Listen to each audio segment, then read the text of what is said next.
श्री स्वामीनारायण भगवाननी जय, अक्षर पुरुषोत्तम महाराजनी जय, राधा कृष्ण भगवाननी जय, सियावर रामचंद्र भगवाननी जय, उमापति शंकर भगवाननी जय, प्रमुख स्वामी महाराजनी जय, महंत स्वामी महाराजनी जय। 31મી ડિસેમ્બરે રવિવારે સાંજે આટલી બધી યુવા શક્તિ એક સાથે જોઈને અમને પણ ખૂબ ખૂબ આનંદ થાય છે।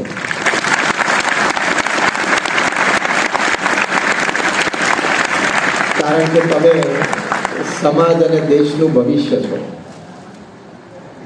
સમાજ અને દેશના ભવિષ્ય હોવાને નાતે તમારી ઘણી જવાબદારીઓ છે અને તમારી પાસેથી ઘણી બધી અપેક્ષા છે।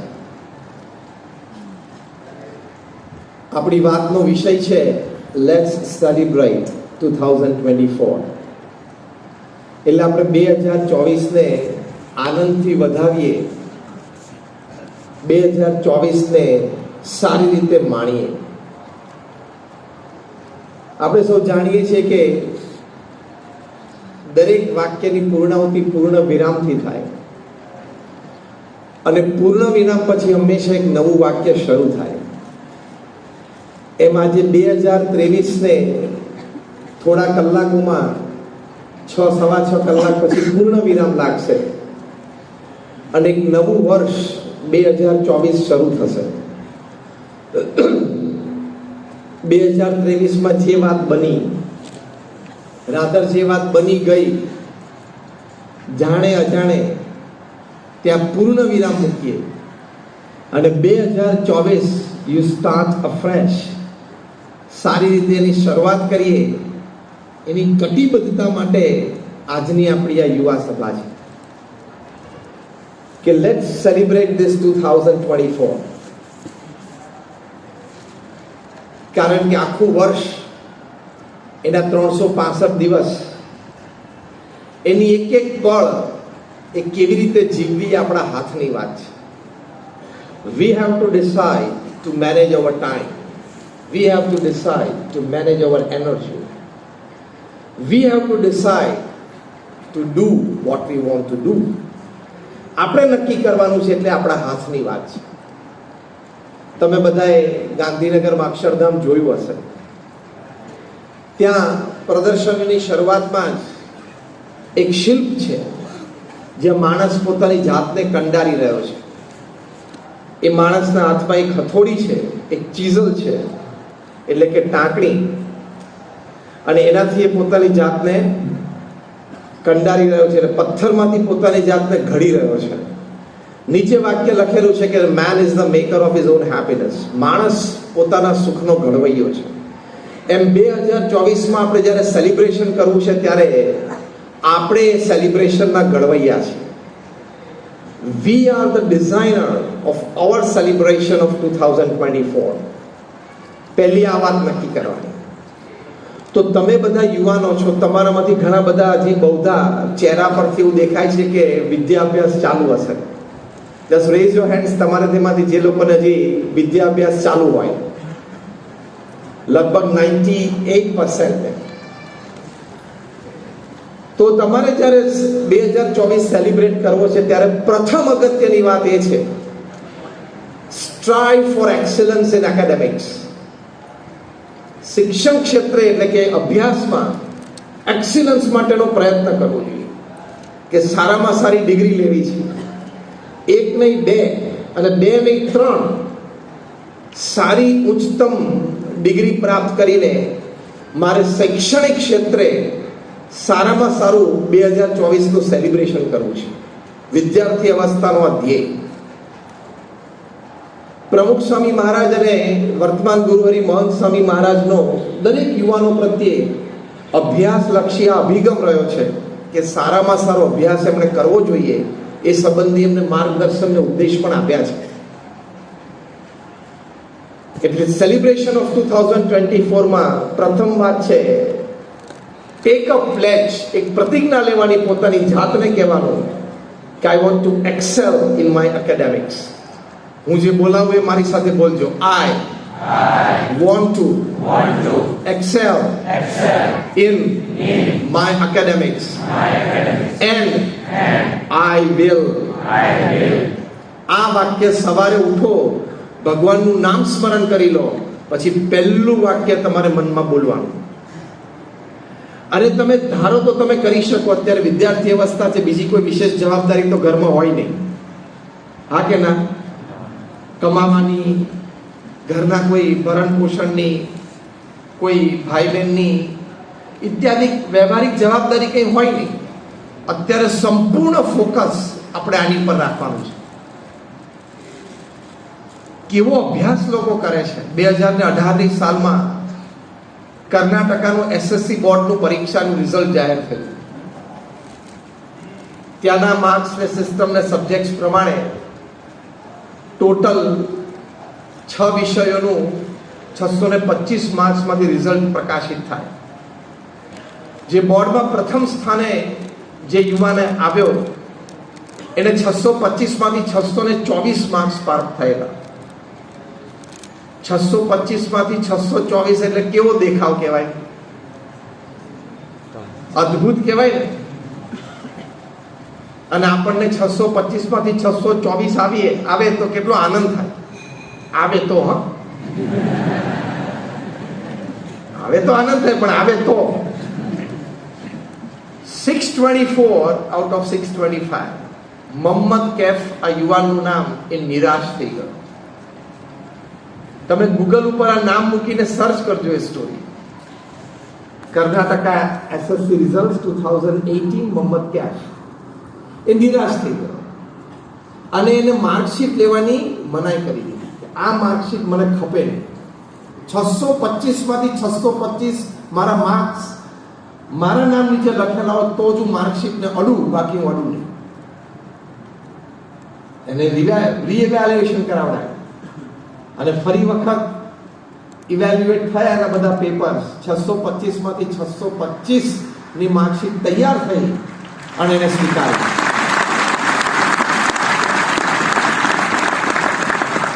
આ તાલી પાડી એટલે 80, 85, 90% તો તમારે તૈયારી રાખવી પડે. હા, તો આ તાલીનો અર્થ છે. એટલે excellence in academics to celebrate your year 2024 as a student. પછી તમારી માટે જે ઓપોર્ચ્યુનિટીઝ ખુલે, તમને જે પોસિબિલિટીઝ તમારી સામે દેખાય, એ તમારી કલ્પના બહારની વાત છે, પણ મહેનત કરવી પડે. દર વર્ષે ભારત વર્ષમાં 180 થી 200 જેટલા IAS ઓફિસર્સ બને છે, એટલે કે નવા રિક્રુટ થાય છે.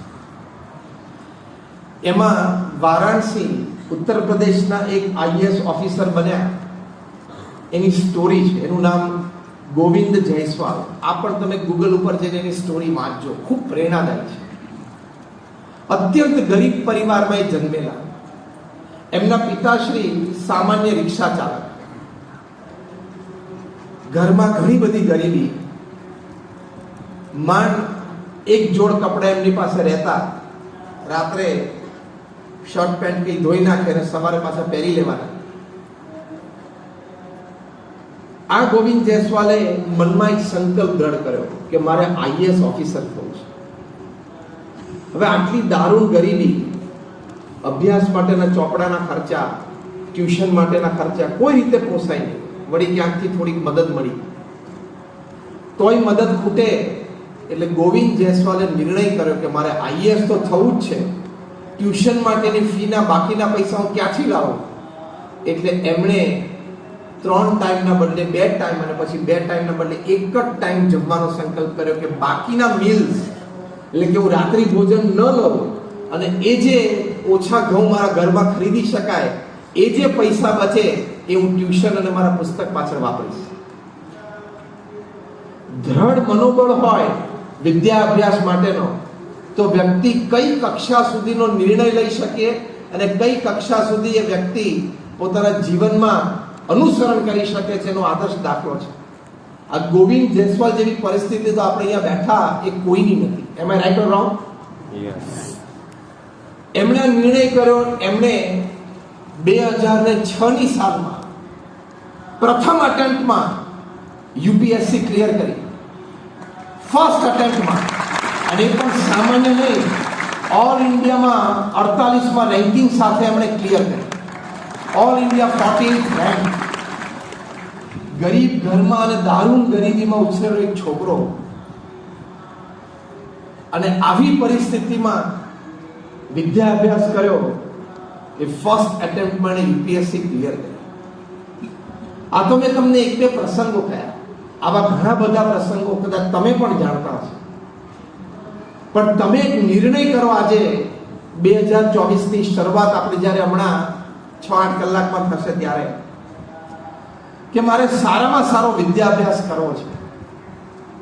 તમે સારો વિદ્યાભ્યાસ કરો, મેં કહ્યું એમ opportunities and possibilities innumerable, unbelievable, vast.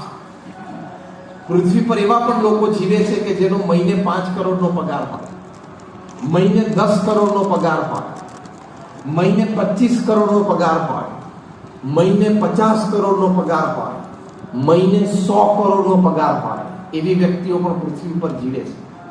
આવું પૂર્ણ જાગ્રત અવસ્થામાં બોલું છું. તમે વિચાર તો કરો, મહિને 25-50 કરોડનો પગાર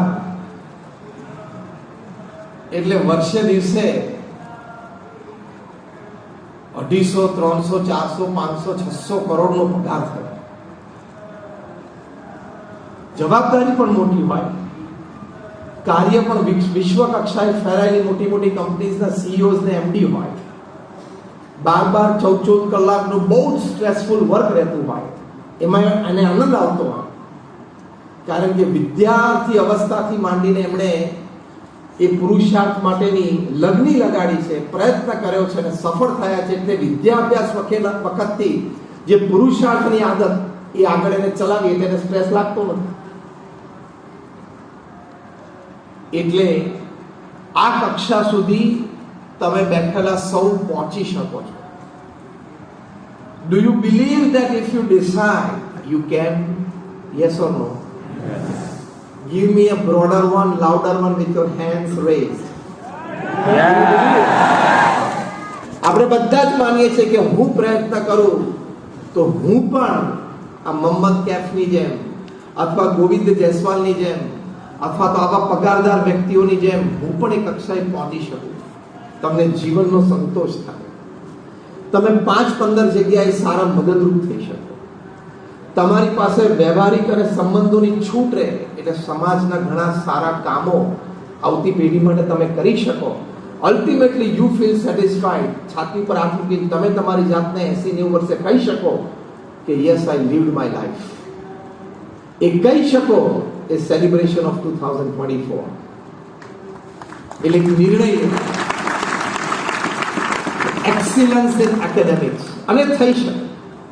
પરમ પૂજ્ય મહંત સ્વામી મહારાજ મુંબઈમાં બિરાજમાન હતા એ વખતે ત્યાં સ્થાનિક સત્સંગ પ્રવૃત્તિના સંતોએ આપણા એક યુવાનને સ્વામીશ્રી પાસે આશીર્વાદ માટે લઈ આવ્યા. 10મા અને 12મા ધોરણમાં એનો દેખાવ ખૂબ સારો, પણ નીટની એક્ઝામ નજીક આવતી હતી, ખબર નહીં કોમ્પ્લેક્સ ડેવલપ થયો, એક ફિયર ડેવલપ થઈ કે હું ક્લિયર કરી શકીશ કે નહીં, સારો દેખાવ કરી શકીશ કે નહીં, એટલે ફિયર ઘૂસી ગઈ હતી મનમાં. એમણે સંતોને વાત કરી છે, સંતો પછી એમને પ્રમુખ મહંત સ્વામી મહારાજ પાસે લઈ આવ્યા. 2017-18 ની વાત. મહંત સ્વામી મહારાજે ખૂબ પ્રેમથી એને આશીર્વાદ આપેલ. પછી એનો હાથ પકડીને મહંત સ્વામી મહારાજ બોલ્યા, આઈ કેન. એ યુવક પાસે રિપીટ કરાવડાવ્યું કે તું બોલ કે આઈ કેન. એ યુવક બોલ્યો કે આઈ કેન. મહંત સ્વામી મહારાજે કીધું તારે રોજ પોતાની જાતને આ દ્રઢતા કરાવવી. અને એ યુવાનને મુલાકાતથી, એ પ્રેરણાથી એને મનોબળ દ્રઢ થયું. હી decided that he can and he did. સારી રીતે એને નીટ ક્લિયર કરી. તો જો આપણને આવા મહાપુરુષો પાસેથી પણ બળ છે, હિંમત છે, અને ભારત દુનિયાનો સૌથી યુવા દેશ છે. આપણે ધારીએ તો શું ન કરી શકીએ. 73 વર્ષે આપણા પ્રધાનમંત્રી પણ યુવાને શરમાવે એવી શક્તિથી જો કામ કરતા હોય તો આપણે તો ખરેખર યુવાન છીએ.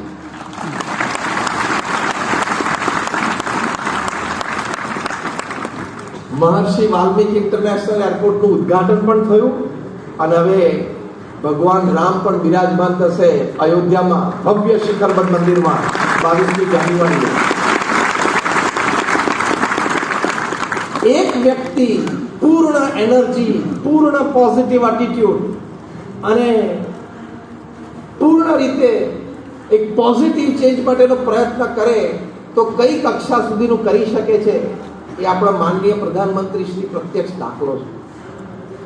તો આપણે બધા we are young. India is the youngest nation in the world. 2000ની સાલમાં જ્યારે અમેરિકાના પ્રેસિડેન્ટ બિલ ક્લિન્ટન ભારત આવેલા અને હૈદરાબાદમાં હાઈટેક સિટીમાં એક આઈટી કોન્ફરન્સમાં બોલ્યા, એમણે કહ્યું કે India is 540 million youth. Forget 8 hours, forget 6 hours. Even if there's 540 million youth, they work sincerely for their academics, for their work. Even for 4 hours a day, nobody can stop India from becoming a developed country and a superpower. Bharat દેશ વિકસિત બને, ભારત દેશ મહાસત્તા બને, એની માટેની જવાબદારી આ યુવાઓની છે. એની માટે આપણે પ્રતિજ્ઞા લેવાની છે. એની માટે પ્રથમ વાત આ છે કે એક્સિલન્સ ઇન એકેડેમિક્સ. બીજી અગત્યની વાત છે smart and ethical professionalism. Academics પૂરું કર્યા પછી તમે જ્યારે કાર્યક્ષેત્રમાં જાઓ, કોઈ પણ તમે નોકરી ધંધો કરો, એમાં smart professionalism aided by technology, ethical professionalism aided by values, એ આપણે આપણી શક્તિને તરફ દોરવાની, આપણે વિચારધારા દ્રઢ રાખવાની. તો when you go for smart and ethical professionalism, there is no force on earth that can stop you. એટલે એ અગત્યનો મુદ્દો સાથે સાથે છે. જો ક્યાંક તમે એથિકલ વેલ્યુઝમાં પ્રશ્ન આવ્યો, નીતિમત્તા અને પ્રામાણિકતામાં ક્યાંક પ્રશ્ન આવ્યો, વિદ્યાર્થી અવસ્થામાં કે તમારા પ્રોફેશનલ કરિયરમાં, તો whoever you are, whatever you are, wherever you are, you will invite all sorts of problems. નાના મોટા પ્રશ્ન શરૂ થશે ને થશે. વ્યક્તિગત જીવનમાં પ્રશ્ન આવશે, પારિવારિક જીવનનો પ્રશ્ન આવશે, વ્યવસાયિક જીવનનો પ્રશ્ન આવશે, સામાજિક જીવનમાં, જાહેર જીવનનો પ્રશ્ન આવશે. If you miss out on ethics, you can become zero from hero within seconds. એટલે નીતિમત્તા અને પ્રામાણિકતામાં કોઈ દિવસ ભવિષ્યમાં ક્યારેય ખોટ ના આવવા દેતા. તમે જ્યાં કામ કરતા હશો ત્યાં તમને સ્લીપરી પાથ ઘણા બધા મળશે કે આ માર્ગે હું જાઉં તો મને અઢળક પૈસા પણ મળી શકે એમ છે, પ્રતિષ્ઠા પણ વધી શકે એમ છે. અનએથિકલ પાથ હશે, ઘણા બધા દેખાશે, પણ mind well, your first step on that path is the start of your suicide. એ અનએથિકલ પાથ ઉપર, ગેરરીતિના માર્ગે તમે પહેલું ડગલું માંડ્યું, એ તમારી આત્મહત્યાની શરૂઆત છે. કદાચ એ માર્ગે ચાલતા તમને પૈસા પણ ઢગલો મળી જશે. શરૂઆતમાં પૈસા બહુ જ વાલા અને મીઠા લાગે, પણ નીતિમત્તા અને પ્રામાણિકતા તમે છોડી છે એટલે આજે નહીં તો કાલે ને કાલે નહીં તો પરમ દિવસે પ્રશ્ન આવશે ને આવશે. ઈડીથી માંડીને સીબીઆઈ સુધીના હાથ લાંબા છે, એના કરતા વોટ્સએપ ને સોશિયલ મીડિયાના હાથ વધારે લાંબા ને મજબૂત છે. એટલે એ કોઈ રોકી શકશે નહીં. પ્રમુખ સ્વામી મહારાજ આ વાત ખૂબ સારી રીતે સમજાવતા. એમના શબ્દોમાં કહેતા કે નીતિમત્તા અને પ્રામાણિકતા એટલે કે નિયમ ધર્મ મૂકીને કોઈ કાર્ય ક્યારેય ન કરે. તમારી પાસે ભવિષ્યમાં સારા અભ્યાસ પછી સારા પ્રોજેક્ટ્સ આવશે, તમે લીડ કરશો, પણ ક્યાંય અનએથિકલ પ્રેક્ટિસીસની શરૂઆત થાય ત્યારે અટકી જજો. આ તમારી માટે અત્યારે યંગ એજમાં ગોલ્ડન એડવાઇસ છે કે તમે ત્યાં અટકી જજો, નહીં તો પ્રશ્ન ખૂબ આવશે. તમે પરિવાર વેરવિખેર થઈ જશે. જો જેણે ક્રિકેટના બોલ સાથે ચેડા કરે બધાએ ક્રિકેટ છોડવું પડ્યું કે નહીં? હા કે ના? જેણે બેંક સાથે ચેડા કરે બધાએ ભારત છોડવું પડ્યું કે નહીં? 2-3 જણા લંડન ભાગી ગયા છે, 2-3 જણા કેરેબિયન આઇલેન્ડ, બધાને પાછા લાવવાના છે. 2024 એની માટે જ છે.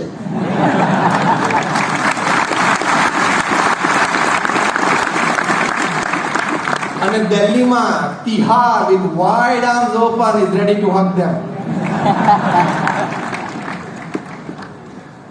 2018ની સાલમાં સાઉથ આફ્રિકા અને ઓસ્ટ્રેલિયા વચ્ચે ક્રિકેટ ટેસ્ટ મેચ ખેલાયેલી. Australia was touring South Africa. એક ટેસ્ટમાં ત્રીજા દિવસે ટી બ્રેક સુધીમાં ઓસ્ટ્રેલિયાના એ વખતના કેપ્ટન સ્ટીવ સ્મિથ, જે આ વખતે વર્લ્ડ કપમાં પણ એના એક બેટ્સમેન હતા, એ સ્ટીવ સ્મિથને અંદાજ આવી ગયો કે આપણે આ ટેસ્ટ હારી જશું. ટી બ્રેક વખતે એમને ઓપનિંગ બેટ્સમેન ડેવિડ વોર્નર સાથે, જે વાઇસ કેપ્ટન હતા, એની સાથે મસલત કરી. જે ડેવિડ વોર્નર ઓસ્ટ્રેલિયામાં ઓપનિંગ બેટ્સમેન વર્લ્ડ કપમાં પણ હતા, કે આ ટેસ્ટ આપણે હારી જઈએ એવું લાગે છે. ત્રીજા દિવસનો ટી બ્રેક હતો, અંદાજ આવી ગયો. એટલે ડેવિડ વોર્નરે કીધું કે મને પણ અંદાજ આવી ગયો છે કે આપણે હારી જશું. કરવું શું? જીતવું તો છે, હારવા તો ના જ જોઈએ. અનએથિકલ પ્રેક્ટિસ મગજમાં ઘૂસી કે કંઈક ખેલ કરી, આપણે હારવું નથી, રમત છે, હારી કહેવાય. 10 મેચ સળંગ જીત્યા પછી પણ ફાઇનલ હારી શકાય.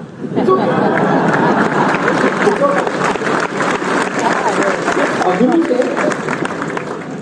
આપણે એ બેઠા છીએ, પણ જે વ્યક્તિઓ છે ખેલાડીની માટે સ્વીકારવું બહુ જ અઘરું છે. આપણે માની શકીએ ને આપણે હમદર્દીથી એમની સાથે છીએ, પણ એમ કે થઈ શકે, આ જીવન છે. એટલે કંઈક ખેલ કરીએ. શું? તો કે ટી બ્રેક પછી નવો બોલ લઈએ અને આપણે એક પ્લેયરને સિલેક્ટ કરીએ અને ખિસ્સામાં એક સેન્ડ પેપર આપીએ. એની પાસે જ્યારે બોલ આવે ત્યારે એને બોલના સીમની એક બાજુ સેન્ડ પેપર ઘસીને એક બાજુની શાઇન ઘટાડવી, એટલે કે રફ કરી, બીજી બાજુ શાઇન હોય. એટલે કેમેરુન બેનક્રોફ્ટને સિલેક્ટ કરવામાં આવે કે તું ખિસ્સામાં એક સેન્ડ પેપર રાખ અને તને મિડ ઓન પર ફિલ્ડિંગ આપીએ. એટલે ઘણા બધા બોલ શરૂઆતની 5 ઓવરમાં પેસ બોલર એવા નાખે કે સામાન્ય ડિફેન્ડ કરે તો એ મિડ ઓન તરફ રોલ થતો તો બોલ જાય તારા હાથમાં આવે ત્યારે ગોળ ફરી અને ખિસ્સામાં સેન્ડ પેપર છે એક બાજુ ઘસવાનો. એટલે બોલની શાઇન સીમની એક બાજુથી ઉતારી દેવાની. હવે નવો બોલ હોય, સીમની એક બાજુ શાઇન હોય ને એક બાજુ રફ થાય એટલે રિવર્સ સ્વિંગ થવાની શરૂ થઈ જાય. અને આ બધા ઓસ્ટ્રેલિયાના બોલર 90-95 માઇલ્સ પર આવરની ડિલિવરીઝ નાખતા હોય, એમાં રિવર્સ સ્વિંગ શરૂ થાય એટલે બેટ્સમેનને બહુ જ તકલીફ પડે. 2 ફૂટ કટ થાય બોલ અને 95 માઇલ્સ પર આવરની ડિલિવરીઝ પડતી હોય, ડેડલી થઈ જાય. એટલે આ ભાઈએ આ કામ શરૂ કર્યું. 2-5 વખત કર્યું હશે. એક વખત આમ કાઢીને ઘસતા હતા, સીસીટીવી કેમેરામાં પકડાઈ ગયું કે આ કંઈક ઘસે છે. એટલે સ્ટુડિયોમાં રિપ્લે થયું 2 વાર. ઓફિશિયલ્સને બોલાવવામાં આવ્યા કે he is rubbing some object against the ball. See એટલે રિપ્લે 2-3 વખત સાઉથ આફ્રિકાના ક્રિકેટ બોર્ડે ઓફિશિયલ્સે જોયો કે 100% કંઈક ઘસે છે. એટલે એને બહાર બોલાવવામાં આવ્યો, ચાલુ મેચ છે, ઊભી રાખી અને પૂછવામાં આવ્યું કે તમે શું કરતા હતા? તો જેમ આપણે ખોટું કરતા પકડાઈ ગયા, પહેલો શું હોય, નાનો બાળક ખભા ઊંચા કરે, ખબર નથી જે આપણે બધાને નાનપણથી ટેવ છે. ના, મને કઈ ખબર નથી. તેને પોતાને રિપ્લે બતાવવા આવે, આ તારો રિપ્લે છે, ટીવી જો સ્ક્રીન, આ શું ઘસતો હતો? તો કે ઘસતો નતો, આંગળી પર વાગેલો ને એટલે આંગળી રફ કરતો. No there was some object. See this. ખિસ્સું ખોલ. એટલે પછી વિડીયો ચાલુ હતો, કેમેરા ચાલુ હતો, ખિસ્સામાં તેને સેન્ડ પેપર કાઢ્યું અને કન્ફેસ કર્યું કે મેં આ સેન્ડ પેપર ઘસ્યું છે. પણ મેં એટલે કર્યું મારા કેપ્ટને કહ્યું એટલે. બોલાવો સ્ટીવ સ્મિથને બહાર. સ્ટીવ સ્મિથને બહાર બોલાવે, એની ઇન્ટ્રોગેશન ચાલુ કરી અને કન્ફેસ કર્યું. સ્ટીવ સ્મિથ કે મને આ વિચાર આવેલો પણ એકચ્યુઅલી એક્ઝિક્યુશન ડેવિડ વોર્નરે કર્યું છે. એને બહાર પકડાય એટલે આખી સ્ટ્રિંગ પકડાય, સમજી રાખજો. એ આખી સ્ટ્રિંગ પકડાઈ. ત્રણેયનું ઇન્ટ્રોગેશન કર્યું, ત્રણેય કન્ફેસ કર્યું. એટલે સાઉથ આફ્રિકન ક્રિકેટ બોર્ડે ઓસ્ટ્રેલિયન ક્રિકેટ બોર્ડને ફોન કર્યો કે તાત્કાલિક ઓફિશિયલ્સ અહીં આવો, તમારા ખેલાડીઓએ મોટું કૌભાંડ કર્યું છે. ઓસ્ટ્રેલિયાના પ્રાઇમ મિનિસ્ટરને જાણ થઈ એસીબી દ્વારા, એટલે ઓસ્ટ્રેલિયન ક્રિકેટ બોર્ડ દ્વારા. પ્રાઇમ મિનિસ્ટરે કીધું કે ઇન્વેસ્ટિગેશનમાં કોઈ મણા રાખતા નહીં, જે દોષિત હોય એને સજા થવી જ જોઈએ, કારણ કે દેશની આબરૂનો સવાલ છે. એટલે ત્યાં તાત્કાલિક ચાર્ટર ફ્લાઇટથી એસીબીના ઓફિશિયલ્સ આવે, એ લોકો સાથે ઇન્ક્વાયરી કરી, વાતચીત કરી, સાથે બેઠા, બધું કબૂલ્યું. તાત્કાલિક ચાલુ ટેસ્ટે 3 જણાને આદેશ થયો બોર્ડનો કે લીવ સાઉથ આફ્રિકા. 1 વર્ષનો બેન સ્ટીવ સ્મિથને આવ્યો, 1 વર્ષનો બેન ડેવિડ વોર્નરને આવ્યો, અને પેલો કેમેરો બેન પ્રૂફ કે મેં તો આ લોકોએ કહ્યું એટલે કહ્યું, બાકી મારો કોઈ વાત નહીં. ચાલ તોય 9 મહિનાનો બેન, એને 9 months તો બેન આવે. ત્રણેયને બેન લાગી ગયા, ત્રણેયને સાઉથ આફ્રિકા. પછી તો જે એક વર્ષ સ્ટ્રેસમાં નીકળે, ટેન્શનમાં નીકળે, પ્રતિષ્ઠા નીલામ થઈ ગઈ એટલે મોઢું ક્યાંય ના દેખાડી શકે, છતાં 3-4 મહિના પછી ભેગું કરીને નાની ટુર્નામેન્ટ રમવાનું થયું. પેલું સિડની ક્લબ ક્રિકેટ ને ટોરન્ટોમાં પબ્લિક લીગમાં આજે બધું ચાલુ થયું.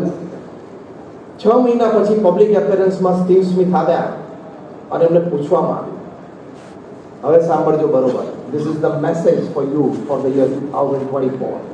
How you are going to celebrate it when it comes to smart and ethical professionalism. Steve સ્મિથને પૂછવામાં આવ્યું કે તમે આ કેમ કર્યું? તમને ખબર નહોતી કે તમે બહુ જ ડેન્જરસ માર્ગ ઉપર જાઓ છો? તમને ખબર નથી કે તમે તમારા દેશની આબરૂ અને ઇજ્જત નીલામ કરવા બેઠા છો? તમારાથી આ થયું જ કેમ? સ્ટીવ સ્મિથે કહ્યું કે ઓસ્ટ્રેલિયન ક્રિકેટમાં એક કલ્ચર ડેવલપ થયું છે કે વિન એટ ઓલ કોસ્ટ, ગમે તે ભોગે જીતવાનું છે. અને અમને સ્પષ્ટ કહેવામાં આવ્યું છે કે you are not paid to play, you are paid to win. તમને રમવા માટેનો પગાર અમે નથી આપતા બોર્ડ, તમને જીતવા માટેનો પગાર આપીએ છીએ. કલ્ચર જે ડેવલપ થયું છે ને એટલે છૂટકો નથી. આવું કલ્ચર આપણે ક્યાંય ડેવલપ ન થવા દેવું. ડેવલપ થયેલું હોય તેમાંથી નીકળી જજો.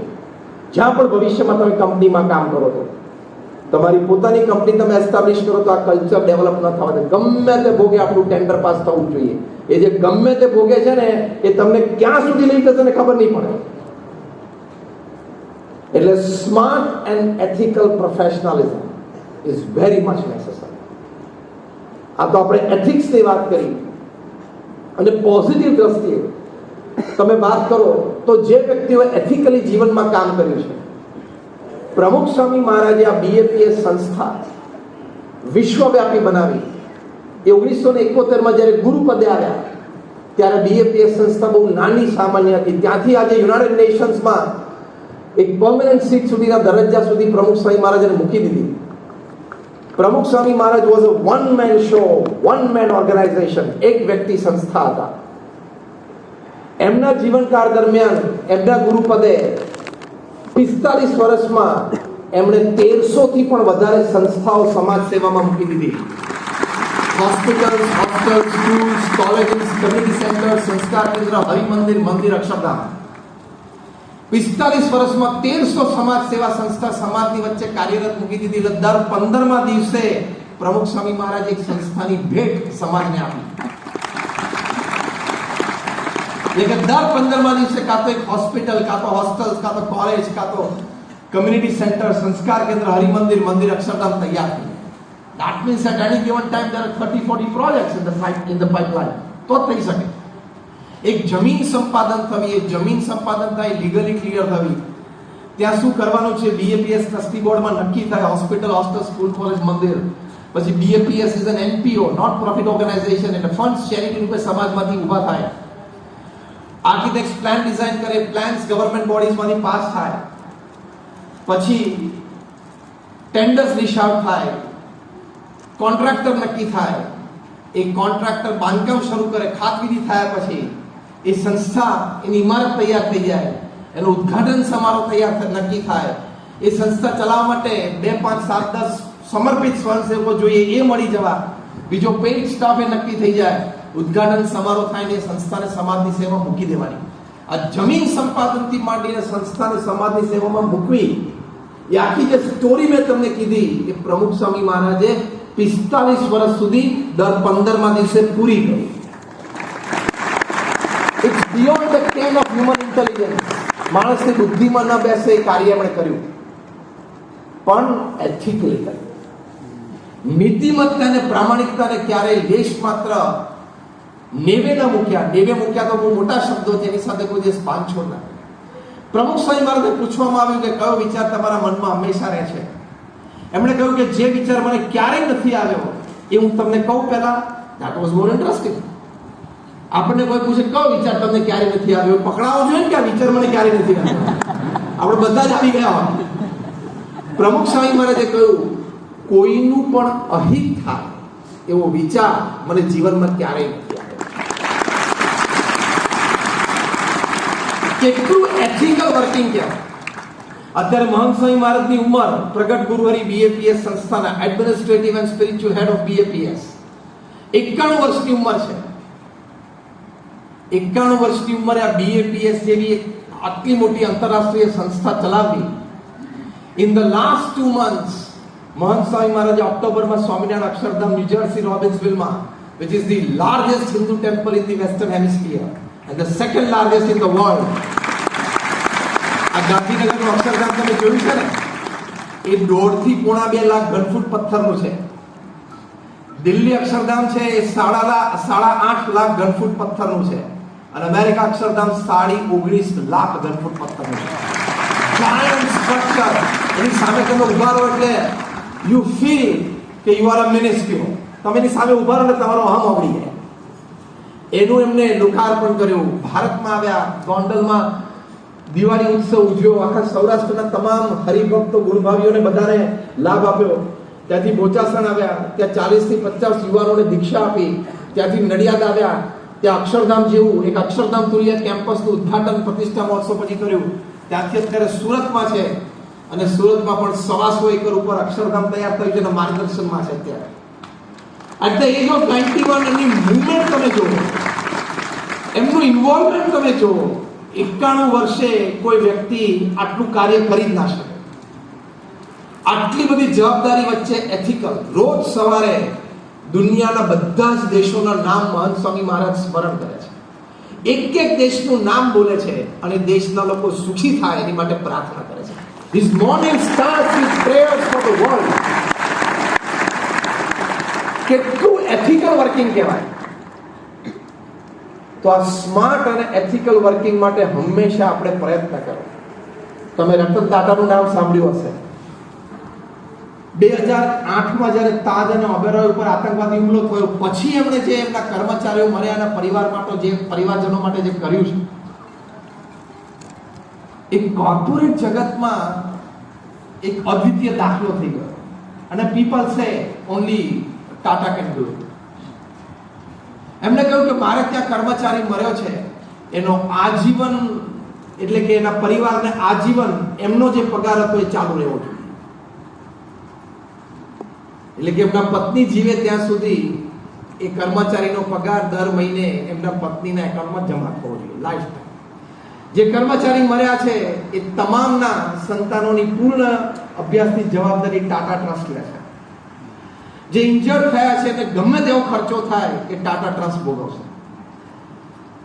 જે મૃત્યુ પામ્યા છે એમના સ્વજનોને અગ્નિ સંસ્કાર માટે બોલાવવાનો અથવા તો એમને એ મૃતદેહ પાછો પોતાના ગામ કે શહેરમાં લઈ જવો હોય તો આવા જવાને પ્લેનના ભાડાની વ્યવસ્થા, તમામ વ્યવસ્થા ટાટા કરશે. એ લોકો લેવા માટે આવે તો 1 રાત 2 રાત એમને રોકાવાનું થાય તો ટાટાની હોટલ્સમાં એ લોકોને 5 સ્ટાર હોટલમાં બધી ફ્રી સર્વિસીસ મળશે. જે મૃત્યુ પામ્યા છે એના પરિવારમાંથી એક વ્યક્તિને તાત્કાલિક એ યોગ્યતા હોય, એટલે કે ઉંમરની દ્રષ્ટિએ, બાકી બીજી કોઈ યોગ્યતા નહીં, એ ઉંમર હોય તો તાત્કાલિક ગમે ત્યાં એને ટાટામાં જોબ શરૂ થઈ જાય અને એને લાઈફ ટાઈમ જોબ. શું એથિકલી વ્યક્તિ વાત કરે છે.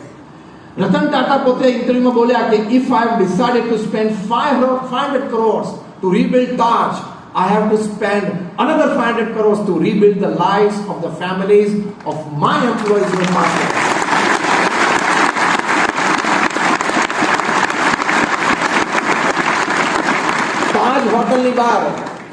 તાજ હોટલની બહાર ફૂટપાથ રોડની સામે ફૂટપાથ પર એક હોકર એટલે લારીવાળા તેની નાની 3 વર્ષની દીકરી લારીમાં બેઠેલી, એને પગમાં 3 બુલેટ વાગેલી. કારણ કે આ તો અંધાધૂંધ છૂટતી હતી બુલેટ AK-56 માંથી. એટલે બારી દરવાજા ખુલ્લા હતો તો બારીઓ તને બિલ્ડિંગ સામે જતી રહે. તે નાની 3 વર્ષની બાળકીને 3 ગોળી પગમાં વાગેલી. એમને હોસ્પિટલમાં દાખલ કરેલી અને સિરિયસ એ નાની બાળકી. રતન ટાટાને રાત્રે 11 વાગે સમાચાર મળ્યા. જે દિવસે લગભગ એમણે 20 થી 25 જેટલા ફ્યુનરલ્સ અટેન્ડ કરેલા. દરેક કર્મચારીની અંતિમ વિધિમાં હાજર રહેલા. 72 વર્ષની ઉંમર. એમને રાત્રે 11 વાગે જ્યારે આરામમાં જતા હતા, સખત થાક, ત્યારે એમના સેક્રેટરી સમાચાર આપ્યા કે આવો એક પ્રસંગ બન્યો છે. રતન ટાટાએ તરત જ રીચેન્જ એટલે કપડા ચેન્જ કરે કે let's go to the hospital. એમના સેક્રેટરી કીધું કે સર આપણે કાલે જઈ શકીએ છીએ. આઈ વોન્ટ ટુ ગો નાવ. મારે દીકરીને જોવા જવું છે. ત્યાં જઈને એમને ડોક્ટર સાથે ચર્ચા કરી. ડોક્ટરે કીધું કે 50% ચાન્સીસ છે બચવાના, કારણ કે એજ બહુ નાની છે, 3 જ વર્ષનું બાળક છે અને 3 ગોળીઓ પગમાં વાગી. તમે ગોળી તો કાઢી છે પણ ઇન્જરી અને બ્લડ લોસ જબરજસ્ત છે. રતન ટાટાએ કીધું કે તમે what best you can do for her. તો કે સર એને આઈસીયુમાં તાત્કાલિક એર એમ્બ્યુલન્સમાં જો લંડન લઈ જવામાં આવે તો આની માટેના સ્પેશિયાલિસ્ટ ડોક્ટર ત્યાં છે. રતન ટાટાના સેક્રેટરી કીધું કે air ambulance take off from Bombay within 1 hour. 1 કલાકમાં એમ્બ્યુલન્સ ઉતરવી જ જોઈએ. અને ડોક્ટર્સને કીધું કે તમારો ફૂલ પગાર તમને મળશે, તમે એકોમ્પની કરો. 4 ડોક્ટર્સની ટીમ એમની સાથે મૂકી દીધી. 3 વર્ષની બાળકીને લંડન લઈ ગયા, એની ત્યાં ટ્રીટમેન્ટ કરાવી. એવું કહેવાય છે કે લગભગ 35 લાખનો ખર્ચો રતન ટાટાને થયો, પણ ટાટા ટ્રસ્ટે કર્યો. This is ethical professionalism. પૈસાનો ખાલી જીવનમાં વિચાર નહીં કરવાનો. When you go for ethical professionalism, you are celebrating 2024. એક બહુ સરસ કોન્વોકેશન ડે માં રતન ટાટા બહુ સરસ બોલેલા. બી સ્કૂલનું કોન્વોકેશન ડે હતો, એમાં બોલ્યા હતા યંગ બધા MBAs થયેલા. એ બધાને કહેલું કે now you will step into the professional world. Next 30-40 years you will have a wonderful career. પછી એમને બહુ જ સરસ વાત કરી, જે શબ્દો મને બહુ જ પ્રિય છે. રતન ટાટા બોલ્યા કે at the end of your corporate career or during that, never count your success on the amount of money that you have in your bank account. Never count your success on the amount of social connectivity that you have developed in your life. Never count your success on the fame and the prestige that you may get in your life. Count your success on the number of lives that you have enriched in your journey as a human being upon this earth. એ તમારી સફળતા. તો ethical professionalism. પ્રમુખ સ્વામી મહારાજની વાત કરો, મોહન સ્વામી મહારાજની વાત કરો, રતન ટાટા જેવી વ્યક્તિની વાત કરો, એટલે જીવનમાંથી આ શીખવાનું. કોઈનું પણ અહિત થાય એવો વિચાર મને ક્યારેય નથી આવ્યો. લાખો લોકોના સંપર્કમાં રહીને પ્રમુખ સ્વામી મહારાજ આ ભાવના રાખી શક્યા. તો કેવડી મોટી આ વાત કહેવાય. આપણે પણ આ ભાવનાથી ચાલવું. આનો પ્રેક્ટિકલ લાભ શું છે? when you have smart and ethical professionalism, you attract resources, you attract people, you attract money, you attract energy. અને જ્યારે મની, પીપલ અને એનર્જીને તમે એટ્રેક્ટ કરી શકો ત્યારે તમે સફળ થવાના જ છો. કારણ કે people would like to work with you, people would like to work under you. જેમ ડોક્ટર એપીજે અબ્દુલ કલામે પ્રમુખ સ્વામી મહારાજને કહ્યું કે સ્વામી, મારે તમારી સાથે નહીં, તમારા હાથ નીચે તમારા માર્ગદર્શન પ્રમાણે કામ કરવું છે. કારણ કે ડોક્ટર એપીજે અબ્દુલ કલામ, પ્રમુખ સ્વામી મહારાજનું શુદ્ધ હૃદય, નિસ્વાર્થ ભાવના, દરેકને આગળ લઈ જવાની ભાવના, જે બિલ ક્લિન્ટને પ્રમુખ સ્વામી મહારાજની આંખોમાં જોયું કે ઇન્ટિગ્રિટી છે. કોઈને ધક્કો મારીને આગળ નથી આવ્યા, દરેકને સાથે રાખીને પોતે આગળ ચાલ્યા છે. તો ડોક્ટર કલામ અને બિલ ક્લિન્ટન જેવી વ્યક્તિને પણ પ્રમુખ સ્વામી મહારાજમાં ઇન્ટિગ્રિટી આ દેખાય. આ વેલ્યુઝ આપણે ડેવલપ કરવાના. બાકી આપણી પાસે જે એકેડેમિક સર્ટિફિકેટ્સ છે એ સર્ટિફિકેટ્સ લઈને બજારમાં હજારો ફરે છે. હા કે ના? છે ને? કારણ કે આજે તો ગલીએ ગલીએ કોલેજ અને યુનિવર્સિટી છે. Every street has a university. એટલે કે ઘણી બધી કોલેજો ફૂટી ગઈ, જેમ પેલા બિલાડીના ટોપ મશરૂમ ખીલે ને આમ ચોમાસામાં, એવી રીતે. એટલે સર્ટિફિકેટ તો બધા પાસે હોવાના. 45% હોય એને પણ બી કમ્પ્યુટરમાં પુનામાં, બેંગ્લોરમાં, હૈદરાબાદમાં એડમિશન મળી જાય. એટલે કે બહુ મોટી વસ્તુ નથી. You will have certificates, you will have jobs, you will have opportunities. પણ એથિકલ વર્કિંગ કર્યું હોય તો you can contribute, you can satisfy your own self. બે વસ્તુ થાય. તમે સમાજને આપી શકો, તમારી જાતને સંતોષ પમાડી શકો. એટલે બીજી અગત્યની વાત છે to celebrate your year of 2024. Take a pledge that I will always go for smart and ethical professionalism.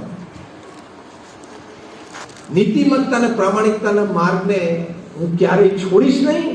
નીતિમત્તા અને પ્રામાણિકતા સાથે કોઈ પણ પ્રકારનું ક્યારેય બાંધછોડ હું કરીશ નહીં.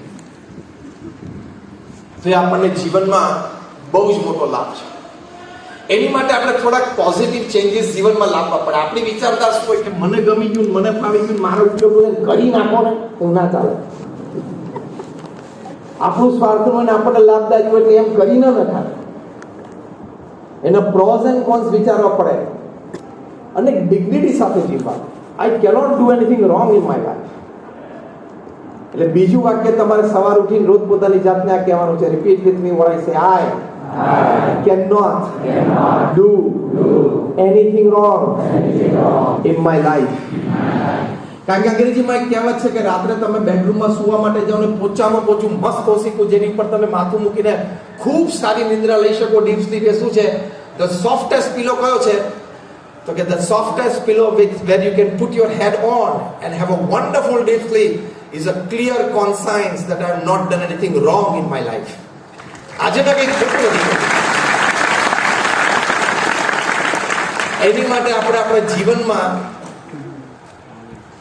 પોઝિટિવ ચેન્જ લાવવાનો. એ પોઝિટિવ ચેન્જ શું? કોઈ હેબિટ ખોટી હોય તો આપણે સુધારવાનો પ્રયત્ન કરવાનો. એ સેલિબ્રેશન ઓફ 2024. કોઈ વિચારધારા અનએથિકલ હોય તો એને ત્યાગ કરવાનો. That is celebration of 2024. કોઈ આપણા એટીટ્યુડ્સ એવા હોય, from egoistic attitudes to envy attitudes, એટલે કે ઈર્ષાના ભાવથી કે અહંના ભાવથી આપણે લોકો સાથે વર્તતા હોઈએ તો એ એટીટ્યુડ્સ પોઝિટિવ બનાવવાના. Helping attitude, collaborating attitude, cooperating attitude, એવા એટીટ્યુડ ઘડવાનો પ્રયત્ન કરો. એની માટે આવા શબ્દો પોતાની જાતને કહેવા પડે, એની માટે એવા સારા પુસ્તકો વાંચવા પડે, એવી સારી મિત્રતા કરવી જોઈએ. તો એ એટીટ્યુડ્સ આપણા ચેન્જ થાય. તો એ આદતો, વિચારો કે અભિગમો which રિફ્લેક્ટ્સ into expressions, personality and character, તો એમાં જ્યારે પોઝિટિવિટી આવે, યુ આર સેલિબ્રેટેડ 2024 પરફેક્ટ. એટલે થોડુંક આમ પોઝિટિવ ચેન્જ. કારણ કે જો આ તો ચેન્જિંગ દુનિયા છે, દિવસે દિવસે બદલાતી રહે છે. If you don't make a positive change you will lag behind. જો ફેક્સ મશીન આવ્યું ને, ફેક્સ કિલ્ડ પોસ્ટકાર્ડ, હા કે ના? Fax killed postcard, email killed fax, પછી વોટ્સએપ કિલ્ડ એસએમએસ, હા કે ના? Mobile phone almost killed wrist watch. હવે જેને પહેરવાના, મોંઘી પહેરવાના શોખ છે એ બધા જ પહેરે છે, બાકી પણ મોબાઈલમાં ટાઈમ છે. એટલે mobile phone killed wrist watch, it killed tape recorder, it killed radio, it killed TV as well almost. Uber killed yellow cab, internet killed library, internet killed library, આખી લાઇબ્રેરી આપણે ઇન્ટરનેટમાં આવી ગઈ. Google killed dictionary, Wikipedia killed encyclopedia. Changing world છે. Netflix, OTT platforms killed cable TV, હા કે ના? Cable TV લોકો જોતા હતા, પણ ઓટીટી આવ્યા. જેટલા નેટફ્લિક્સ જોતા હશે અને બીજા ઓટીટી પ્લેટફોર્મ છે તેમાંથી 70% ને ઓટીટી નું ફૂલ ફોર્મ નથી આવડતું. હા, હમણાં તમને પૂછ્યું 70% નહીં આવડે. ઓટીટી એટલે over the top. OTT platforms બધા એ આવી ગયા એટલે કેબલ ટીવી બધા ખલાસ થઈ ગયા બિચારા. કેબલ કનેક્શન આપીને તમને પિક્ચરો દેખાડો તો એ બધા કાર્યક્રમ પૂરો થઈ ગયો. ever changing world, you have to keep the stride, you have to change, otherwise you will not create an impact. તમે તમારી લાઈફની ઇમ્પેક્ટ નહીં ક્રિએટ કરી શકો. એટલે બહુ જ ચેન્જિંગ વર્લ્ડ છે. એટલે ઈગો અને એન્વી બે બાજુ પર મૂકી દેવાના. અહમ અને ઈર્ષ્યા એટલા માટે બાજુ પર મૂકવાના. પ્રેક્ટિકલી પણ તમે વિચારો, અહીં બેઠા છો કે તમે બસ સ્ટેન્ડ પર ઊભા હો કે તમારી કોલેજમાં હો, every third person besides you is in sum way more intelligent and talented then you. Do you believe that? તો પછી અહમ ક્યાં રાખવાનો? દર ત્રીજો વ્યક્તિ તમારી બાજુ ઊભો છે, તમારી રીતે કોક ક્ષેત્રમાં તો બુદ્ધિશાળી આવડતવાળો છે જ. પછી અહમ ક્યાં લાવો? અને ઈર્ષાથી ખોટા તમે બળો, એનો કોઈ અર્થ નથી. એની કરતા એના જેવા ગુણ પ્રાપ્ત કરો. ભગવાન સ્વામિનારાયણ વચનામૃતમાં પોઝિટિવ ઈર્ષા શીખવાડી છે, which is very unique. Positive envy, કે જેના પ્રત્યે તમે ઈર્ષા હોય ને એમના જેવા ગુણ તમે શીખો તો તમને કરવાનો અધિકાર છે. પણ એની પ્રત્યે ઈર્ષા રાખો કે ભાઈ નપાસ થાય તો સારું, ને પાછો પડે તો સારું, ને એની નોકરી જાય તો સારું. એ તો બહુ હલકા વિચારો કહેવાય. મેક યોરસેલ્ફ સો સ્ટ્રોંગ. આપણે આપણી જાતને જેટલા મજબૂત ના કરીએ કે આપણને કોઈના પ્રત્યે ઈર્ષા ભાવ જાગે જ નહીં. Be a positive competitor. That is the positive change you must make to celebrate 2024. કોઈના પ્રત્યે માન ઈર્ષ્યાનો ભાવ નહીં. એ છે, એ સારા છે, હું છું, હું સારો છું. એના નસીબનું, એના પુરુષાર્થનું, એના ભાગ્યનું, એની પર થઈ ભગવાનની કૃપા એનું ભોગવે છે. હું મારા પુરુષાર્થનું, મારા ભાગ્યનું અને મારી પર ભગવાનની કૃપા એનું હું ભોગવું છું. હી ઇઝ હી, આઈ એમ આ. Let's go. સિમ્પલ. આવો પ્રોફેશનલ એટીટ્યુડ વગર આપો તો ઈર્ષા જતી રહે. પૂર્ણ આધ્યાત્મિક માર્ગથી તો ઈર્ષા જતી રહે છે, પણ આવો પ્રોફેશનલ એટીટ્યુડ રાખો તો ઈર્ષા જતી રહે. એ છે એનું કામ, હું મારું કામ કરું. It's fine, it's okay. તો ઈગો અને એન્વી જતા રહે ને, યોર આઈઝ ઓપન.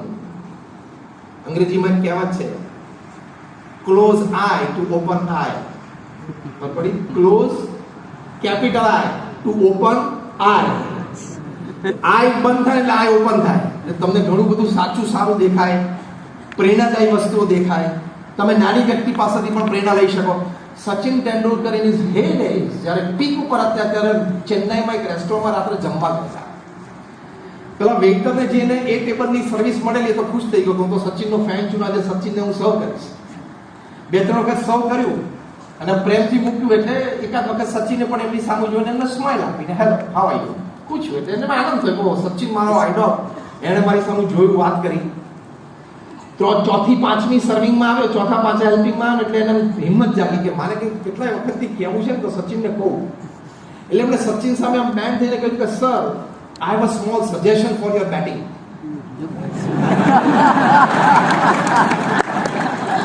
એક હોટલનો waiter he is talking to Sachin Tendulkar, જે ગોડ ઓફ ક્રિકેટ કહેવાય અને જન્મજાત બેટ્સમેન કહેવાય. ભગવાને બહુ જ શાંતિથી એમને ઘડ્યા હોય ને સ્પેશિયલ બેટિંગ માટે એવા. કારણ કે રિટાયર્ડ થયા ત્યારે એની માટે જે ઓપિનિયન્સ હતા, એડમ ગિલક્રિસ્ટને પૂછ્યું કે describe Sachin in one line. Adam Gilchrist બોલ્યા કે I have seen god, he bats at number 4 in India. પાકિસ્તાનના આવડા મોટા બેટ્સ બોલર વકાર યુનુસને પૂછ્યું કે describe Sachin in one line. તો વકાર યુનુસ બોલ્યા કે Sachin can hit a glance with a leg stick with a walking stick to a pace bowler. સચિનના હાથમાં બેટ નહીં આપવાનું, ચાલવાની લાકડી આપવાની અને ગમે તેવા પેસ બોલરને પગમાં બોલ નાખે તો જે ગ્લેન્સ મારે ને એ પરફેક્ટ મારે. બેટથી મારે એવી લાકડીથી મારી શકે, એટલી એની પાસે કળા છે. હવે એ વ્યક્તિને વેઇટરે કહ્યું મારે તમારી માટે એક સજેશન છે. આ એમના જીવન ચરિત્રમાં એમને પ્રસંગ લખ્યો છે. આપણા જેવા એનો 1% છાંટો ના હોય તો આપણી આંખો અને બોડી લેંગ્વેજ ને ફેશિયલ એક્સપ્રેશન કેવા ફરે. સચિનની humbleness, the greatness of a great man. મહાન વ્યક્તિઓની મહાનતા જુદી હોય છે, એને એટલે જે મહાન છે. બહુ નમ્રતાથી સચિને જમવાનું કોળિયો મૂકી દીધું કે યસ પ્લીઝ. અને પેલા કહ્યું કે સર, તમે જે એલ્બો ગાર્ડ પહેરો છો ને તમારા લેફ્ટ હેન્ડનો, આઉટર હેન્ડનો, એ તમારા એલ્બોની સેજ ઉપર જાય છે, આટલો બહાર નીકળે છે. એટલે તમે જ્યારે બોલને ફૂલ હુક કરો છો, આમ વેસ્ટ થાય કે ચેસ્ટ થાય બોલ હોય એને ફૂલ હુક કરો છો ત્યારે તમારું બેટ એ સ્ક્વેર લેગ સુધી જ ફરે છે, ડીપ ફાઇન લેગ સુધી તમારા હુક ને ફૂલ શોટ જતા નથી. સચિને શું બોલે કે સર એટલે નથી જતા કે આ તમને નડે છે. તો એનું સજેશન એ છે કે આ 2 ઇંચ જે વધારે છે ને એલ્બોની બારે તમે ઓછું કરી નાખો, એલ્બોના લેવલમાં કરી નાખો તો તમારો હાથ ફૂલ ફરશે અને ડીપ ફાઇન લેગ સુધી તમે પહોંચી શકશો. સચિન કે ધીસ ઇઝ ઇન્ટરેસ્ટિંગ. સચિન એમને થેન્ક યુ કહ્યું. બીજે દિવસે સવારે પ્રેક્ટિસમાં ગયા તો ત્યાં રણજી ટ્રોફીના બોલર્સ, બીજા બધા યુનિવર્સિટી બોલર્સ સવારના પોરમાં આ લોકોને પ્રેક્ટિસ કરવા પહોંચી જતા હોય. બધાને કહ્યું કે મને શોર્ટ પીટ ડિલિવરીઝ નાખો, મારે ફૂલ શોર્ટમાં પ્રિસિઝન કરવું છે. અને 2 પ્રકારના એલ્બો ગાર્ડ એમને પ્રયત્ન કર્યા અને શોર્ટર એલ્બો ગાર્ડ એમને થયું કે મને સ્વિંગ વધારે સારી મળે છે. He changed his elbow guard. Not only that, he asked that Madras waiter to come to meet him. અને મળવા આવ્યા, સચિને એમની સાથે ફોટો પડાવ્યો. એની ઈચ્છા હતી એ પ્રમાણે પોતાની ટી શર્ટ ઉપર એમને સાઇન કરીને ટી શર્ટ આપી. એને હજી એક ઈચ્છા દર્શક સર મારી હજી એક ઈચ્છા તમારા બેટ ઉપર તમે સાઇન કરીને આપો. સચિને બેટ ઉપર સાઇન કરીને આપી. કેટલી નમ્રતા કહેવાય કે એક નાનું સજેશન, અગત્યનું પણ એક નાની વ્યક્તિ પાસેથી પણ એ સાંભળી શકે છે, એની માટે પ્રયત્ન કરી શકે છે. એટલે આ જે ઇગોલેસનેસ એટલા માટે ડેવલપ કરવાની કે ભગવાને બધાને બુદ્ધિ આપી છે. પૃથ્વી ઉપર સૌથી જે બુદ્ધિ દેખાતો હોય ને એ કંઈક તો કરતો જ હોય.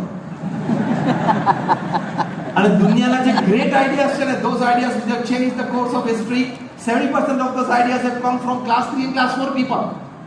આ IPL નો આઈડિયા ICC માં મીટિંગ વખતે ક્લાસ 3 એક ક્લર્ક ને આવેલો છે, 20-20 ઓવરની મેચ કરનારો. તો ફૂટબોલમાં જેટલા પૈસા છે, ફૂટબોલમાં જેટલા સ્ટેડિયમ ભરાય છે ને એટલા ભરાશે. 20-20 ઓવરની મેચ કરો અને કરી તો થયું. IPL today is a $10 billion revenue generating league. દુનિયાની બીજા નંબરની રિચેસ્ટ લીગ બની ગઈ. એ આઈડિયા ICC ના ચેરમેન નો નથી, એ આઈડિયા મોટા મોટા બેટ્સમેન ને બોલર તો નથી. ICC માં ઓફિસમાં એક કારકુન તરીકે કામ કરતી વ્યક્તિનો આઈડિયા છે. એટલે કોઈ આમ નહીં રાખવાનો કે I'm MBA, I'm BMath, I'm a B computer, I'm pharmacist, all the great ideas in the world can come to me only. એવું કોઈ આમ નહીં રાખવાનો. This positive change of leaving aside ego and envy, you celebrate 2024. That is smart and ethical professionalism with a positive change.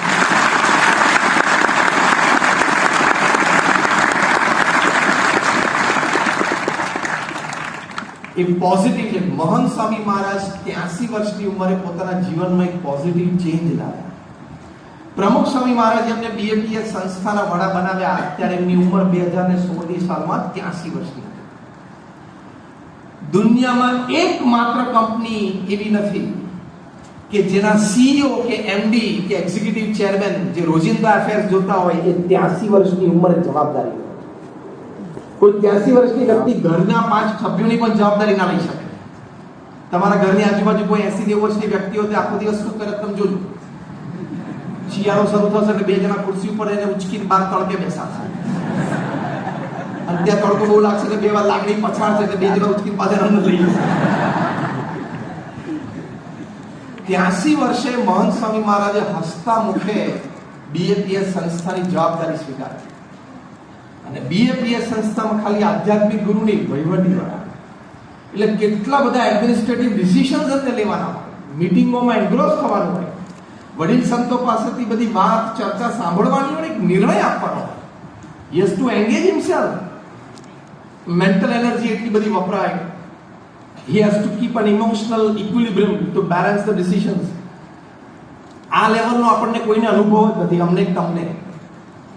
પણ 83 વર્ષે BAPS એક સંસ્થા છે, પણ તમે MNC લોકો મલ્ટીનેશનલ કોર્પોરેશનની કોઈ વ્યક્તિ 83 વર્ષે CEO તરીકે જવાબદારી સ્વીકારે કે હું રોજિંદા એફેર્સમાં 8-10 કલાક આપીશ? He made a positive change કે મારા ગુરુ પ્રમુખ સ્વામી મહારાજનો મને આદેશ છે, મારી ઉંમર 83 એ તો મારે જોવાની જ નથી. I will carry on the affairs. અને આ બધી વાતોમાં પહેલાના વર્ષોમાં એ કંઈ બહુ ભણેલા નહીં, છતાં એ પૂર્ણ રીતે ભણીને અત્યારે BAPS સંસ્થાનો આટલો મોટો બધો વહીવટ ચલાવે છે અને પરફેક્ટલી ચાલે છે. When પ્રમુખ સ્વામી મહારાજ left, he started same speed, rather double. પ્રમુખ સ્વામી મહારાજની એવરેજ આવી દર 15મા દિવસે એક સંસ્થાની ભેટ. 2016 થી આજે 2023 મહંત સ્વામી મહારાજની એવરેજ આવી દર 8મા દિવસે એક સંસ્થાની ભેટ.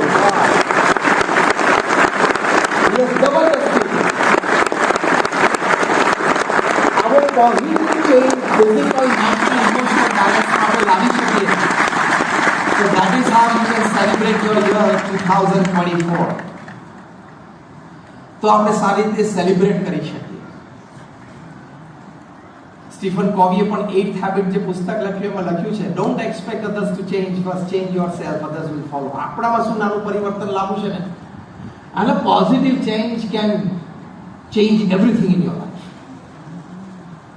તો આ પોઝિટિવ ચેન્જ માટે આપણે પ્રયત્ન કરવાનો. એટલે આજે તમને બધાને એક હોમવર્ક છે. તમે વિદ્યાર્થીઓ છો એટલે ક્લાસ અટેન્ડ કરો પછી હોમવર્ક આપવું પડે ને. એટલે આજે તમે આ ક્લાસ અટેન્ડ કર્યો છે એટલે તમને એક હોમવર્ક છે કે આજે રાત્રે before you go to bed, તમે સુવા જાઓ પહેલા તમારા ટેબલ ઉપર કે જ્યાં તમારી બેઠક હોય ઘરમાં, ત્યાં એક પીસ ઓફ પેપર ઉપર પેનથી એક પોઝિટિવ ચેન્જ લખજો કે ફ્રોમ ટુમોરો આના ઉપર મારે ફોકસ કરવું છે અને એ મારે ચેન્જ લાવવો છે. 5 ચેન્જની જરૂર હોય છે પોઝિટિવિટી માટે. એવા 5 ચેન્જ તમે વિચારો, આદતો અને અભિગમ માટે લાવી દો એટલે તમારા એક્સપ્રેશન્સ, પર્સનાલિટી અને કેરેક્ટર ત્રણેય બદલી જાય. And you are a fine personality, fine character, simple, acceptable, presentable. ઘણા પ્રેઝન્ટેબલ પણ એક્સેપ્ટેબલ ના હોય. તમે પ્રેઝન્ટેબલ ને એક્સેપ્ટેબલ કઈ દઈ જશો. That is a positive change. અને you can create the change there after. આગળ તમે એ પરિવર્તન લાવી શકો. એટલે ત્રીજો અગત્યનો મુદ્દો છે એ વન્ડરફુલ હ્યુમેનિટી. 2024 રીતે સેલિબ્રેટ કરો કે માનવતાની દ્રષ્ટિએ મારે પૂર્ણ થવું છે. First is excellent academics, second is smart and ethical professionalism, and third is wonderful humanity. Humanity એટલે આટલું જ કે I can make a small positive change in and around મી.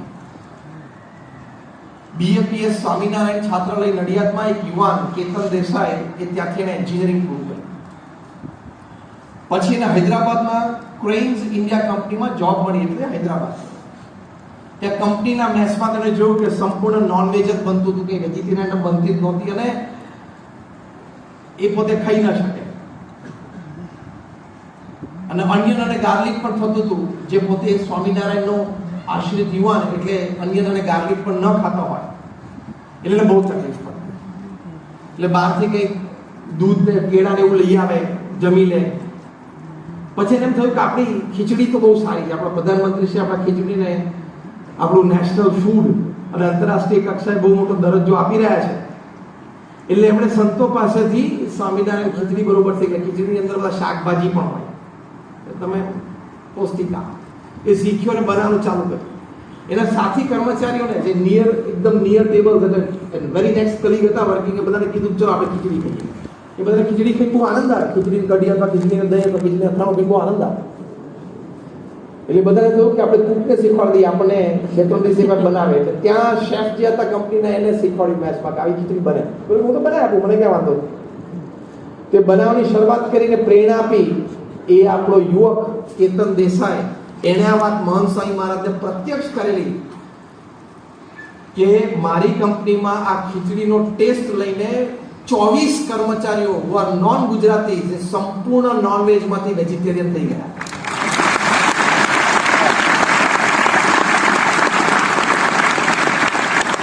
એટલે નાના મોટા સમાજમાં સકારાત્મક પરિવર્તન માટે તમારે ક્યાં મોટા વ્યક્તિઓ તો જ થઈ શકે, તમારી પાસે બહુ મોટું ફંડ હોય ને તમે મોટી સંસ્થા ચલાવો તો જ થઈ શકે એવું માનવાનું નહીં.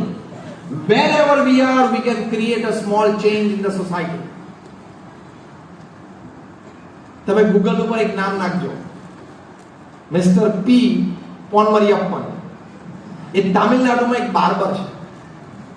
તામિલનાડુનું મેલીપુરમમાં તુતિકોરનમાં એ પોતે એની શોપ, એનું સલૂન ચલાવે છે. એણે કહ્યું કે મારા ગામમાં મારે લોકોને એક સારી આદત કેળવાવી છે, એક વિચાર આવ્યો. એટલે એને શું કર્યું, સલૂનમાં એક લાઇબ્રેરી ઊભી કરી. પહેલા તો 15-25 પુસ્તક છે અને ત્યાં શું મૂક્યું કે અહીંયા વેઇટિંગમાં તમે બેઠા હો એ વખતે કોઈ પણ પુસ્તક વાંચો, ભલે 2, 5, 7, 10 પાના વાંચો, અને આ પેન અને આ પેપર છે એમાં તમારે એનો જીસ્ટ 3-4 લીટીમાં લખવાનો, તો તમને 30% ઓફ. એક વિચાર. તો લોકો વેઇટિંગમાં અમે બેસવાનું છે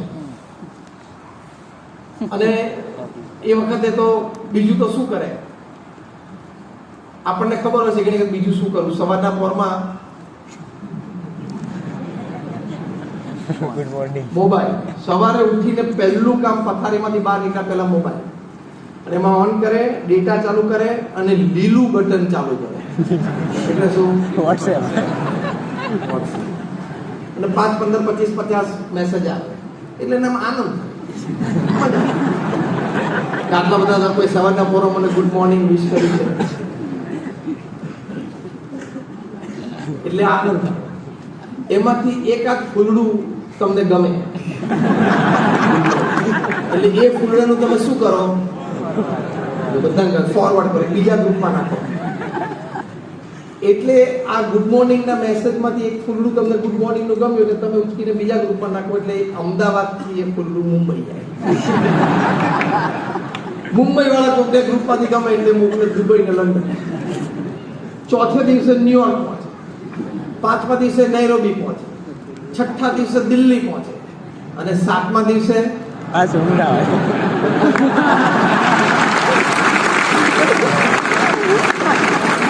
7મા દિવસે પાછું તમારી પાસે આવી જાય, એમાં પાછો બપોરિયમ કોક નવરો ને તે ક્રોપ ચોપ કરે પાછું, એકાદું પાંદડું કાઢે ને એકાદું અડાડે, અને ગુડ મોર્નિંગ આમ લખ્યું આમ લખાવડા ગોઠવે પણ જવા દો પાછું. એટલે પાછી યાત્રા શરૂ. આટલો જ કાર્યક્રમ હોય. આ બધી વાતો જે આપણે સાંભળી એની માટે તમારે આ સ્ક્રીન ટાઈમ ને મોબાઈલ ટાઈમ રિસ્ટ્રિક્ટ કરવો પડે. તમે માનો છો કે the red button that is YouTube and the green button that is WhatsApp, it has the power to consume your whole lifetime. આ YouTube અને WhatsApp માં તમારી આખી જિંદગીનો બધો સમય ખાઈ જવાની તાકાત છે. આપણે બધાને અનુભવ છે કે લાલ બટન ને એકવાર અડીએ અને પછી અડધો ફૂટ 1 જ ફૂટ દૂર હોય, બીજી વખત અડતા કલાક થઈ જાય, ખબર છે? અંદર તમને ક્યાંય લઈ જાય. You are wasting your time, you are wasting your mental energy. આપણે માનનીય પ્રધાનમંત્રી શ્રી નરેન્દ્રભાઈ મોદીએ બહુ જ સરસ વિદ્યાર્થીઓને હમણાં થોડા 6-8 મહિના પહેલા એક પ્રસંગે વાત કરી કે એ બધા ઉપર તમે બીજાના વ્યક્તિત્વ, બીજાએ શું કર્યું, બીજાએ નાની મોટી શું વાત કરી, એ જાણવાનો આટલો બધો શું કામ પ્રયત્ન કરો છો? એટલો સમય તમારા પોતાના વ્યક્તિત્વને ખીલવવા માટે તમે પ્રયત્ન કરો તો લોકો તમને એ YouTube ઉપર અને WhatsApp ઉપર શોધશે. Prepare yourself. બહુ સરસ વાત બોલી છે. આપણે આટલો બધો સમય એની માટે શું કામ બગાડવાનો? એની માટે કેટલા ભયંકર રોગ થાય છે ખબર? તમે ડિજિટલ ડિઝીઝીસ શરૂ થયા છે. ડિજિટલ ડિઝીઝીસ, અત્યાર સુધી ફિઝિકલ અને મેન્ટલ ડિઝીઝ હતા, ડિજિટલ ડિઝીઝીસ શરૂ થયા.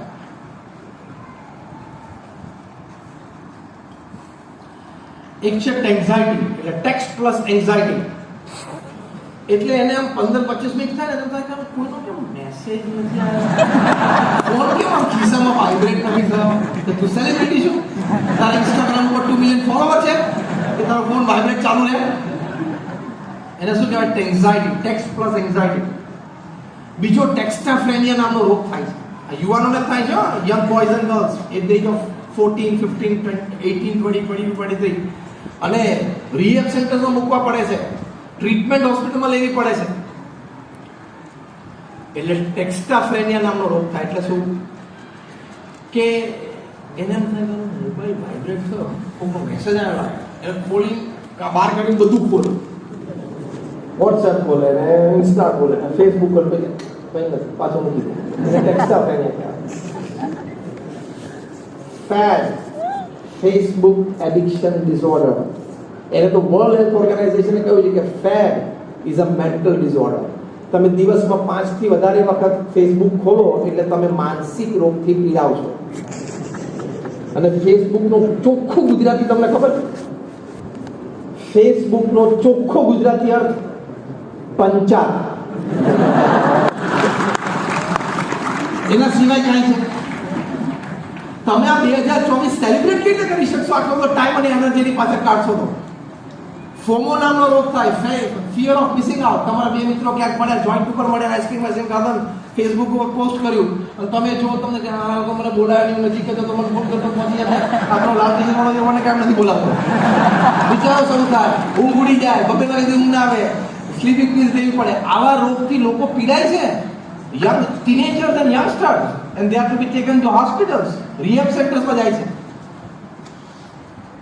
એટલે એની સામે આપણે જોમો મુવમેન્ટ ચાલુ થઈ છે, જોય ઓફ મિસિંગ આઉટ. તમે 5 મિત્રો ભેગા થઈને તમને ભૂલી ગયા, જોઈન્ટ ઉપર જઈને તમે આઈસ્ક્રીમ ખાધો ને, જો હું પણ ફોટા પોસ્ટ કરું, ઘરે પપ્પા મમ્મી સાથે બેસીને ખીચડી ખાધી, post I enjoy with my family. એવું માઇન્ડસેટ રાખવાનું.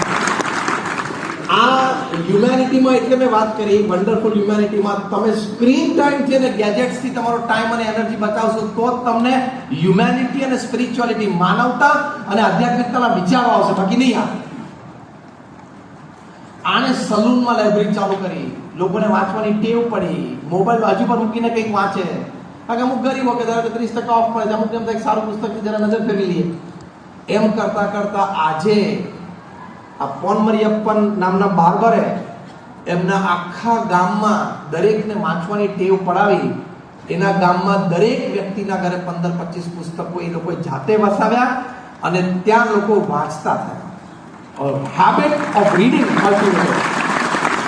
તો મારે એટલું જ કહેવાનું કે એક બાર્બર એ પોતાના એક નાના વિચારથી આખા ગામને એક સવડા અભિગમ તરફ, એક સવડી સારી આદત તરફ વાળી શકતા હોય તો આપણે બધા ભણેલા છે, we can make a small change somewhere that we live.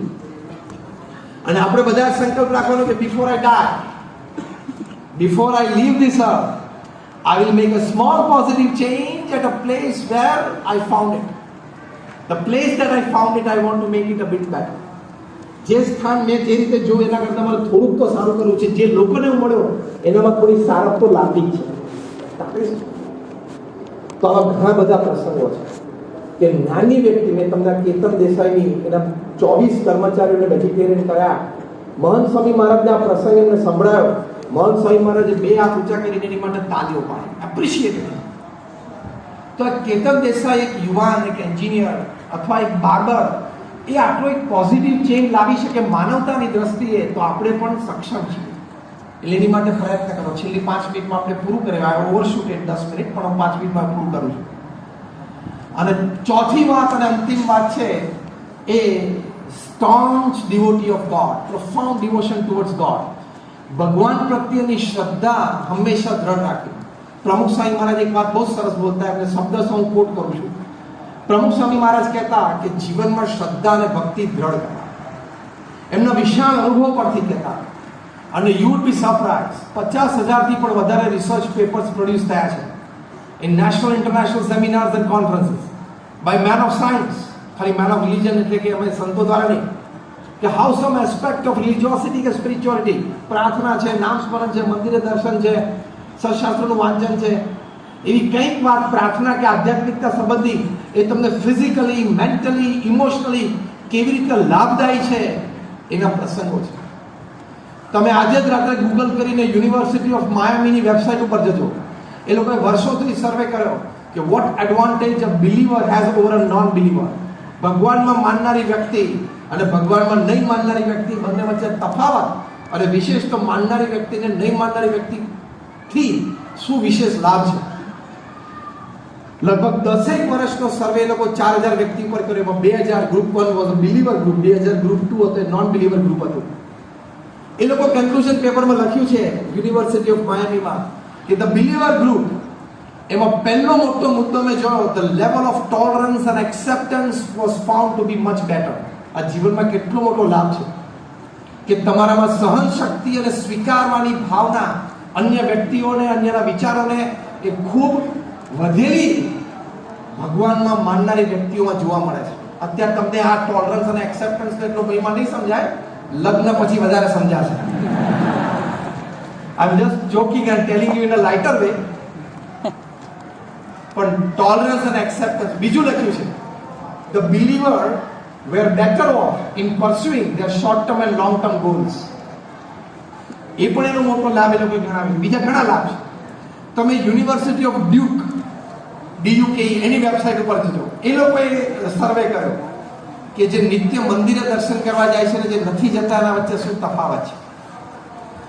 નિત્ય ન જતા હોય તો અઠવાડિયે 2 વાર જતા હોય, 15 દિવસે એકાદ વખત જતા, અથવા મહિનામાં 1-2 વખત જતા હોય, એટલું મિનિમમ કરતા હોય, ને જે કોઈ ધર્મસ્થાનમાં દર્શન માટે ન જતા હોય, એ બંને વચ્ચે તફાવત શું છે. Again 2700 people were surveyed for 10 years. અને યુનિવર્સિટી ઓફ ડ્યુકે લખ્યું કે જે લોકો નિત્ય મંદિરે દર્શન કરવા શ્રદ્ધાથી અને વિશ્વાસથી જાય છે એ લોકોના જીવનમાં સ્ટ્રેસ, ડિપ્રેશન અને ટેન્શન નહીં જનારી વ્યક્તિ કરતા સરખા સંજોગોમાં 40% ઓછો જણાયો. દુઃખદ ઘટનાઓ, શોકિંગ દુઃખદ ઘટનાઓ તો દરેકના જીવનમાં બને છે. ભગવાનનો ભક્ત હોય કે અભક્ત હોય, દરેકના જીવનમાં બને. પણ જે નિત્ય મંદિરે દર્શન કરવા જાય છે એના જીવનમાં દુઃખદ ઘટનાઓ જે નહીં માનનારના જીવનમાં બને છે એવી જ બનતી હોય છે. પણ એવી ઘટનાઓમાં એને સ્ટ્રેસ, ટેન્શન, ડિપ્રેશનના 40%થી વધારે ઓછો અનુભવ થાય છે. આ મેં તમને સ્થૂળ લાભ કીધા. પણ રામાયણ, મહાભારત કે શ્રીમદ ભગવદ્ ગીતા, ભાગવત, ઉપનિષદમાં આપણને ભક્તિની રીત પણ શીખવાડી છે અને ભક્તિના લાભ પણ શીખવાડે છે. તો એ નવધા ભક્તિની વાત છે ને ભગવાન પ્રત્યેની ભક્તિ. અને આ પ્રમુખ સ્વામી મહારાજ, મહંત સ્વામી મહારાજ જેવા સંત, એ સત્પુરુષ થકી એ માર્ગથી એ દ્રઢ થાય છે અને જીવનનો પૂર્ણ આનંદ, પૂર્ણ સંતોષ એ ભક્તિથી જ પ્રાપ્ત થાય. ખાલી તમારા ફિઝિકલ, કમર્શિયલ અચીવમેન્ટ્સથી નહીં થાય. ભગવાન પ્રત્યેની શ્રદ્ધા ભક્તિથી જ પૂર્ણ સંતોષનો જીવનમાં અનુભવ થાય છે.